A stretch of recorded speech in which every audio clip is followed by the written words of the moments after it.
السلام عليكم، اهلا بيكم في فيديو جديد وحلقة جديدة من مطبخ ريما. لو لسه اول مرة بتشوفي قناتي ما تنسيش الاشتراك وتفعيل الجرس عشان يوصلك كل الفيديوهات اللي بتنزل على القناة يوميا. يلا نبدأ حلقتنا. فيديو النهاردة من الفيديوهات الحلوة جدا. مين فينا ما بيحبش الشاورما؟ كلنا بنحب دايما نعملها، والأهم من كده تكون مقاديرها بسيطة وسهلة ومتوفرة جدا. فالنهاردة معايا طريقة فتة شاورما تحفة جدا، مقاديرها متوفرة في البيت وهتعمليها فعلا في 10 دقايق بس، وهتبقى أحلى غدوة أو عشاء، وتنفع كمان معاكي في العزومات وفي أي مناسبة حلوة تقدميها كده على السفرة. بجد بتنور السفرة جدا وبتبقى في منتهى الجمال. فيلا بينا نبدأ الفيديو عشان ما نطولش عليك. اول حاجة معايا هنعمل في فتة الشاورما ديت، اول حاجة هيبقى العيش المحمر او العيش المحمص. ليه طريقتين. الطريقة اللي تحبيها او اللي تفضليها اعمليها طبعا. عندك نوعين من العيش، يا لو عايزة طبعا العيش محمر هنحمره في الزيت بمنتهى السهولة، ولو عايزاه طبعا محمص هيبقى في الفرن. هما طريقتين، فيهم طريقة صحية وطريقة تانية اللي احنا متعودين عليها كلنا وبناكلها في المطاعم. الطريقة اللي معايا ديت هي طريقة العيش المحمر. عندي هنا عيش شامي او عيش بلدي، عندك المتوفر اشتغلي بيه مش هيقول لا. طبعا عيش شامي او عيش بلدي وجبته كده وقطعته بالمقص التقطيعة دي. تمام، بسيط جدا ومفيهوش اي صعوبة ولا اي حاجة خالص. اهوت مكعبات من العيش كده بسيطة جدا وسهلة جدا ان احنا نقطعها بالشكل ده. تمام، هتقطعي طبعا الكمية اللي انت عايزاها 2 3 4 من العيش، وبعد كده هنحمرها وهوريها لك عاملة ازاي. وعيش الشاورما معايا جاهز بالشكل ده كده، شايفينه حلو جدا ومقرمش كده وهايل جدا للفتة بتاعتنا. طبعا محمراه في زيت سخن بس تكون درجة الحرارة بتاعته متوسطة، وخد حوالي 3 4 دقايق كده على نار هادية او متوسطة ما بين الاتنين. مع التقليب المستمر كده هتلاقيه خد معاكي اللون ده وبقى تحفة جدا. طبعا عارفين الشكل ده خدناه ازاي. طبعا بتجيبي المقص وبتبتدي ان انتي تقصي مكعبات من العيش، بيطلع معاكي بالطريقة دي. شايفين شكله مقرمش جدا. تمام، هنبتدي طبعا ندخل على الرز بتاعنا ونعرف مقاديره ايه. هنروح بعد كده للوصفة التانية او المرحلة التانية من الوصفة ديت، وهي الرز بتاعنا. هنعمل وصفة رز جميلة جدا وسريعة وخفيفة واسهل منها مفيش. هنعمل رز الشاورما وهنحتاج للوصفة الحلوة ديت. انا عندي هنا الكميات، بعمل على كميات متوسطة شوية، بس لو حابة طبعا تزودي الكمية حسب عدد الأفراد بتاعة أسرتك. تمام، فالكميات بتاعتك انتي عايزة تزوديها أو تقلليها براحتك قوي. عندي هنا كوباية من الرز الأبيض المصري متنقي ومغسول كويس جدا.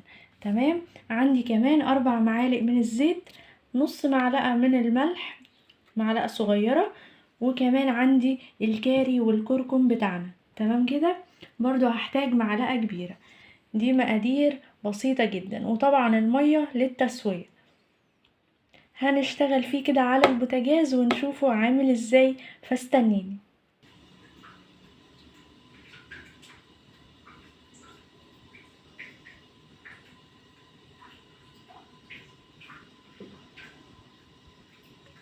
عندي 3 معالق من الزيت كبار بالشكل ده.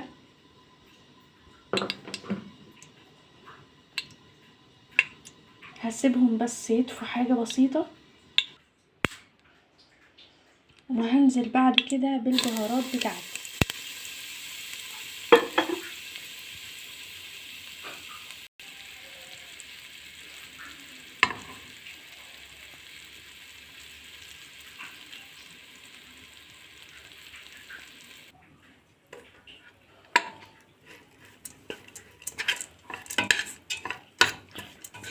النار عندي طبعا هادية جدا، وهنضيف المية،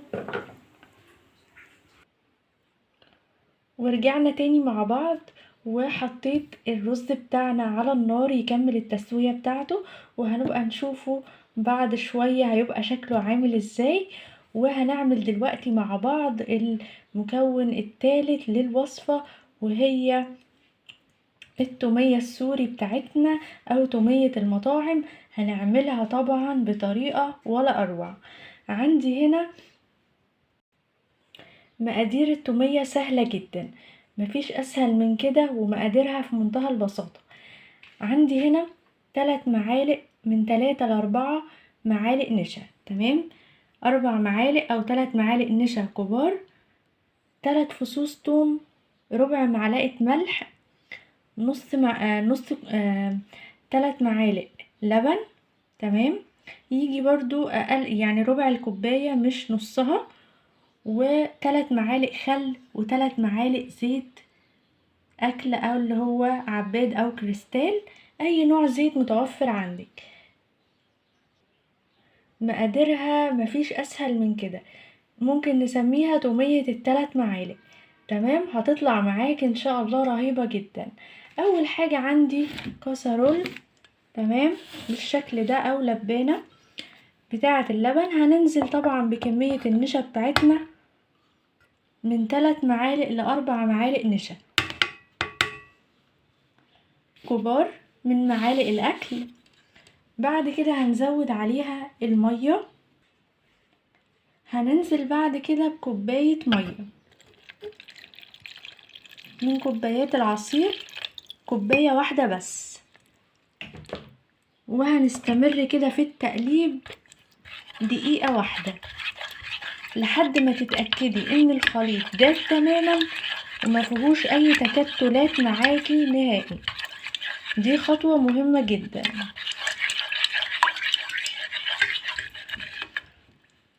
تمام. لو لقيتي فيها تكتلات كده من تحت شوية، هتلاقيها برضو مع التقليب هتفك جدا اهي.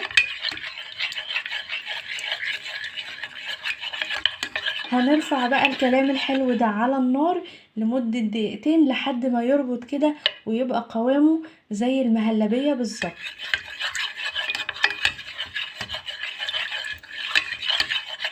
تمام، هو كده داب تماما. هاخده طبعا وارفعه على النار ونبقى نشوفه عامل ازاي. وده شكل الخليط بتاع المهلبية بعد ما رفعناه على النار، وضروري جدا يبقى بالقوام ده وتقيل معاكي، وقوامه يقلب زي المهلبية كده، تمام. خطوة مهمة جدا. بعد كده طبعا هنجيب الكبة ونشتغل فيها. جبت الكبة بتاعتي وهبتدي انزل بكل المقادير اللي معايا اللي انتوا شايفينها دي. اول حاجة معايا الثوم بالملح، بعديها الزيت،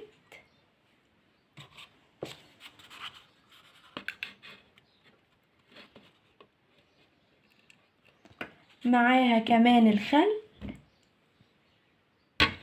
الخل الابيض العادي بتاعنا بتاع الاكل، مش خل تفاح ولا خل بلسمي ولا اي حاجة، تمام. كمان هنحط 3 معالق اللبن او ربع كوباية اللبن بالشكل ده. وكمان هيبقى معانا معلقتين من الزبادي. عندي معلقتين من الزبادي كده حطيتهم، تمام. وهنقفل الكبة بتاعتنا وهنضرب الكلام الحلو ده كله ونرجع نشوف. ضربت الكمية اللي معايا بالشكل ده وخليط التومية، كل المقادير اللي حطيناها اهيت في الكبة، طحناها ضربة كويسة كده 2-3 لحد ما تلاقيها ناعمة جدا. هنحط بعد كده الخليط النشا، حطيت خليط المهلبية اللي معانا او خليط النشا، وهبتدي ان انا اقفل الكبة بتاعتي بالشكل ده كده، وهنضربها ونرجع تاني نشوفها. وشكل التومية بتاعتنا اهيت بعد ما ضربناها، تحفة جدا جدا، كريمية كده وتحفة قوي وشكلها في منتهى الجمال. بس طبعا انا شايفة ان هي تقيلة شوية، ممكن هنا عندنا حلول كتير، يا نزود زبادي يا نزود مايونيز يا نزود شوية زيت او مية، فهي في ايدينا جدا. لو لقيتيها تقيلة خففيها بشوية حاجة من دول، يا مية يا زيت يا زبادي يا مايونيز، فانا ممكن ازود لها مية ونرجع نشوفها. زودت لها معلقة واحدة بس من المية، وعطتني القوام الكريمي اللي احنا شايفينه ده. شايفين عاملة ازاي؟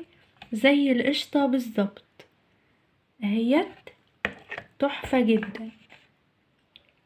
دي بقى احلى تومية ممكن تعمليها بكل اسرار المطاعم، وهتطلع معاكي كريمية زي ما احنا شايفين كده.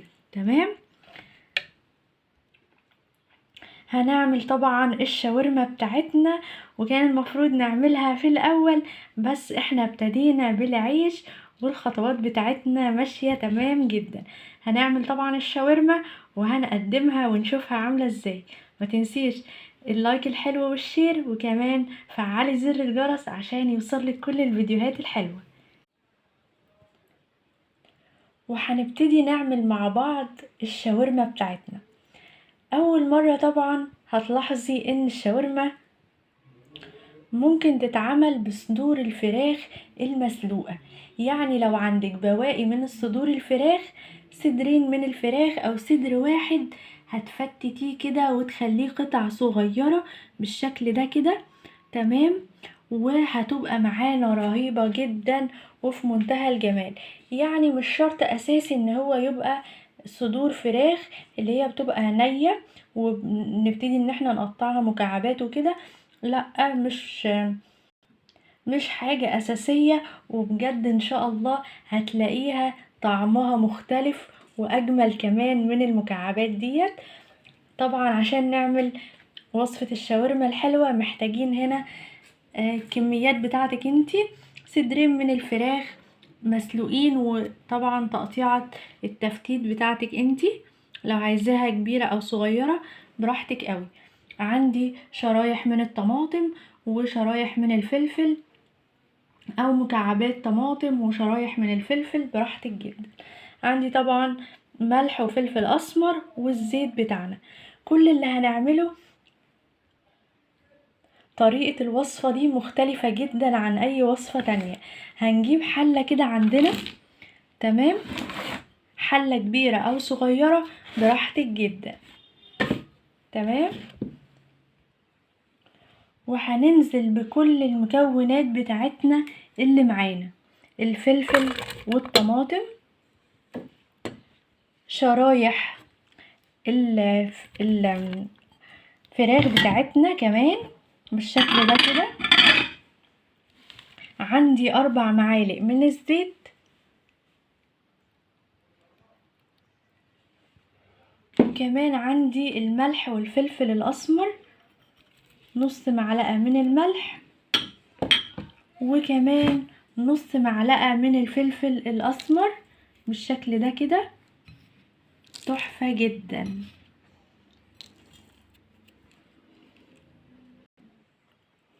شايفين الوصفة عاملة ازاي ومقاديرها عاملة ازاي؟ مفيش احسن من كده، جميلة جدا وفكرتها مختلفة، وهتحبي ان انتي تعمليها على طول. واللي احسن من كده كمان ان هي ما بتاخدش وقت خالص معاكي. عايزة كمان شرايح من البصل ممكن تضيفي. هندي تقليبة كده حلوة ونتأكد ان كل المكونات اتسمغت كده بالزيت واتشربت، وهنرفعها على البوتاجاز على نار هادية جدا مع التقليب كده المستمر 3 دقايق. هتلاقيها القوام ده بدأ يخس كده، وهنبتدي نشوفها وتتحمر وهتبقى لذيذة جدا. عايزة تضيفي البصل مفيش مشكلة، شرايح من البصل كده، انا طبعا ممكن اضيف برضو شرايح من البصل مفيش مشاكل، دي خطوة اختيارية. هنرفعها على النار ونشوفها. ورجعنا مع بعض تاني وجهزنا كل حاجة لفتة الشاورما السوري بتاعتنا، وعملنا كل تفصيلة في الفيديو من اول العيش المحمص او العيش المحمر بتاعنا. تمام، وعرفنا طبعا كل الخطوات الحلوة عشان يطلع بالشكل ده كده مقرمش وكريسبي وهايل جدا. وكمان عرفنا سر التومية السوري بتاعتنا بتاعت المطاعم، وازاي تطلع كريمية بالشكل ده وتبقى معاكي في منتهى الجمال. تمام، تنفع طبعا للسندوتشات وتنفع للفتة زي ما هنعمل دلوقتي، تحفة جدا. ونيجي بقى على الفتة بتاعتنا، على الشاورما الحلوة اللي عملناها بصدور الفراخ المسلوقة، هايلة جدا جدا. شايفة شكلها ولا اروع، وطبعا فيها صوص كده هايل جدا اهوت باين معانا، جوسي كده وحلوة وطرية، وفي نفس الوقت اللحمة ليها قوام كده مع البصل. انا كمان ضفت لها حوالي بصلتين كبار مع الفلفل ومع كمان الطماطم، وبقت عندنا بالشكل ده. نروح بعد كده للرز بتاعنا الحلو، رز الكركم او رز الاصفر، تحفة جدا وفي منتهى الجمال. وعرفنا طبعا كل تركاية فيه. الطبق الحلو ده طبعا هنقفله دلوقتي ونقدمه مع بعض بكل بساطة. عملنا العيش والتومية والشاورما والرز، هنبتدي نقدم دلوقتي. انا دلوقتي بقدم الشاورما بتاعتنا. هبتدي اخد كمية كده حلوة من الرز اللي انا عاملاه، وانزل فيه بيها كده في الطبق واحدة واحدة. تمام، يفضل جدا ان احنا نقدمها في طبق يكون واسع على قد ما نقدر، عشان الشكل النهائي بتاع الطبق يبقى هايل كده ويفتح النفس جدا.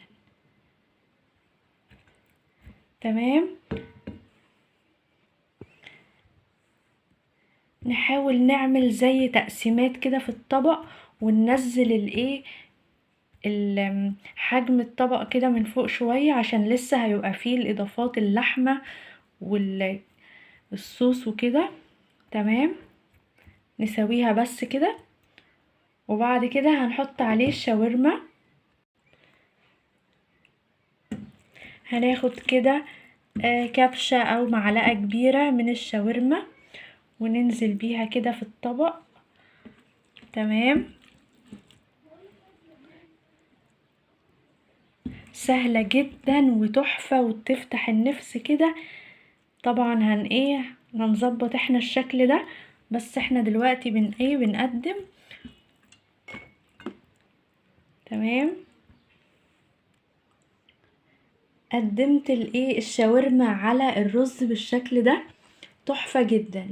هنبتدي طبعا ناخد العيش، مكعبات العيش كده، ونديها رسمة بس كده للطبق حوالين الرز بالشاورما بالشكل ده كده.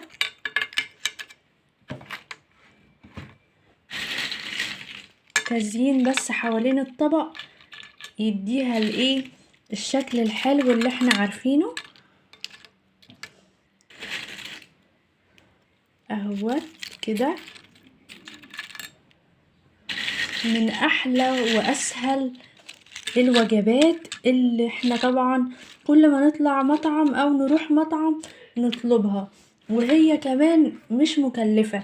يعني كل المقادير اللي فيها تقريبا موجودة في البيت. الرز عندنا في البيت، المقادير بتاعة التومية موجودة، كمان الصدور الفراخ بتبقى متوفرة جدا، وكمان العيش بيبقى عندنا كل يوم. فاحنا لو عملناها مرة في الاسبوع بتبقى هايلة جدا جدا، ونفرح كده الاولاد. وكمان احنا طبعا بنحب الحاجات دي قبليهم، فما فيش مشكلة خالص ان احنا نعملها مرة في الاسبوع، في الويك اند كده في الاجازة نفرح كده مع الاولاد ونعملها لهم في منتهى الجمال. كده تزيين بسيط اهوت. تمام، نحاول نظبط بس لو في حاجة، وبعد كده هننزل بالتومية. ومعايا التومية زي ما احنا شايفين في الكبة. تمام، هناخد منها كده وهننزل على الطبق بالشكل ده. ناخد تاني، يعني نحاول كده ندي تزيين بسيط،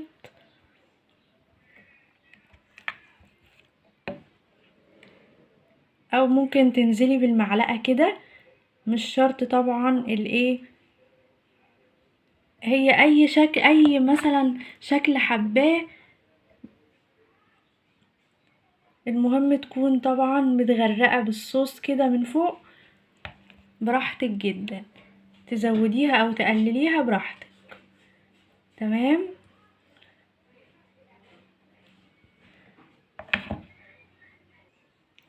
طبق الشاورما السوري بتاعنا جاهز، وقدمناه مع بعض بالطريقة ديت. شايفين شكله عامل ازاي؟ في منتهى الجمال، لذيذ وسهل وسريع، مكوناته متوفرة في البيت. ممكن في الويك اند زي ما قلتلك تعمليه كده وتفرحي الاولاد، بيبقى تحفة جدا. وطبعا عارفين اسعاره عاملة ازاي في المطاعم، عملناه بمنتهى السهولة ومش هياخد وقت معاكي. تمام، شايفين شكله؟ طبعا ما تنسيش اللايك والشير للفيديو، وما تنسيش الاشتراك في القناة عشان يوصلك كل الفيديوهات الحلوة اللي بتنزل يوميا. وصفاتنا عالمية دايما، واللي اهم من كده ان هي سهلة وسريعة واقتصادية وعلى قد الايد جدا جدا. هتعملي اشهى واحسن الاكلات. عملنا فتة الشاورما السوري تحفة جدا على طريقة المطاعم، واحسن مليون مرة، وضمنا كل حاجة فيها. عملنا الرز الاصفر، ومعاها كمان العيش المحمص، ومعاها فتة الشاورما والشاورما المشوية على البوتاجاز. عرفنا ازاي، وقدمنا معاها التومية. تمام، بالشكل ده وصفة الشاورما السوري عملناها بمنتهى الجمال. ما تنسيش طبعا لايك حلو للفيديو، وفعلي الجرس عشان يوصلك كل جديد، واستنيني في وصفات احلى واحلى من مطبخ ريما. سلام.